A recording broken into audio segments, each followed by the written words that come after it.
The Miami TLSO can be fitted and removed in standing or supine position. However, please check with your medical health care provider to ensure you are suitable for this. Detach compression system handles and loosen. Fix them onto the belt after loosening. Detach the overlap closure. Detach strap buckle on the right shoulder and remove the brace.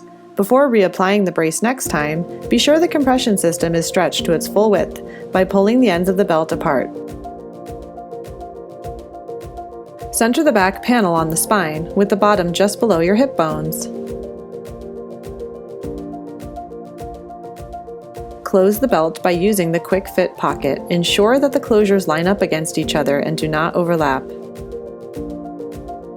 Slide your thumbs through the blue holes in the pulley system handles and pull outward until the brace is at the appropriate tightness. Do not over-tighten. Attach strap buckles on each shoulder.